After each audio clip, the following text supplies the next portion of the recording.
Okay guys, welcome back. So carrying on our sort of product reviews from the new launch here at Titleist, we're going to take a look into the hybrids and the new utility irons. So talk a little bit about sort of the sort of invention of those and where they sort of transition from last year into this year. Certainly. So I'll start with the utilities. Obviously, people are familiar with our TMBs. Yeah. We've had a lot of success with better players in that product as a utility iron or driving iron for folks. Two new products, the u500 and the u510.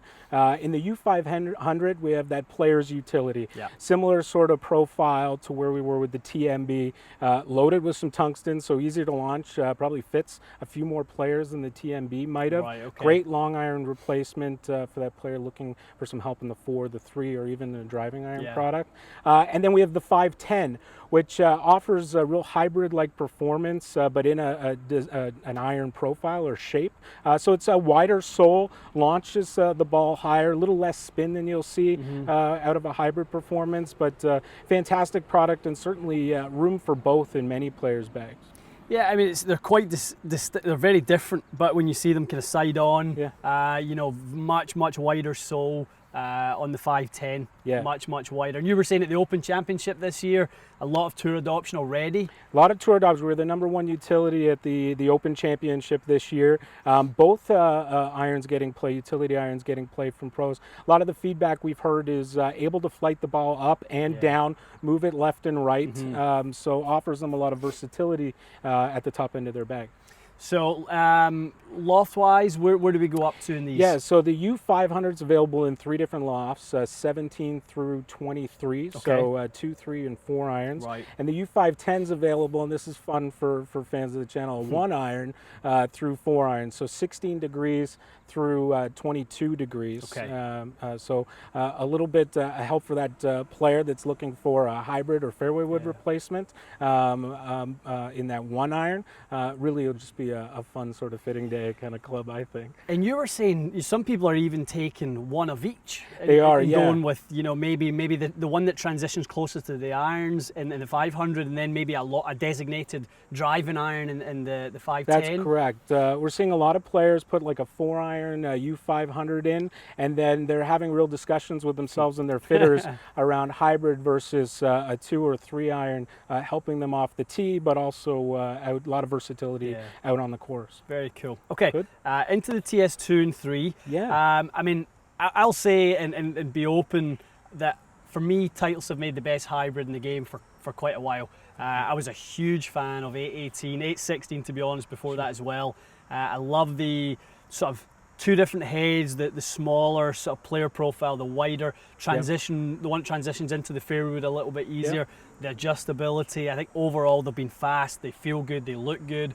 So I'm excited about these. Yeah, we've been really successful with our hybrids out on tour and at retail. It's an interesting category, getting pushed a little bit from these guys, and maybe even some of those players' distance and distance irons. But fills a really great spot in the bag, and we're really fortunate to have this in our lineup.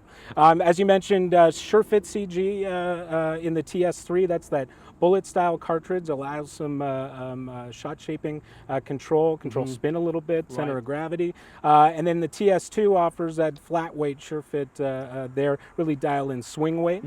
SureFit Hosel, same we've been in for a number of years now, offers 16 independent Loft and Lie adjustments, so a fitter can really dial in a player. Yeah. But what's exciting about this is the naming convention again has changed with this to TS, so we've had a lot of success again on with the new drivers and fairways over the last year or so. This is built off of that same speed chassis platform, so a little more streamlined shape for more aerodynamics, thinner top line, a 16% thinner face for more ball speed. That freed up a whole lot of material for us to move around and control CG in these products. And like you said, we have the TS2, which is a little bit more like that fairway kind of player transition to fairway, likes the look of something a little bit larger, is more sweeping delivery into the ball, a little less offset than our TS3. TS3's got a bit of a more compact profile, squared off toe, looks more like an iron, has a bit of an offset plays, or for that player that really appreciates a more iron-like performance out of their hybrid. So between the four, we've got a lot of great options for club fitters like yourself, and for our players to transition from their irons into their woods. And this really completes the family, doesn't it? I mean, I think, like you said, Titleist are very proud and obviously looking at the sort of tour adoption and sales from you guys like us, and you know how well TS has done. You know, it makes perfect sense to just complete the family. It's very cool to see so many options when it comes to set composition. Now, I think more than ever, people have to be so mindful of, you know, how do they structure their bag.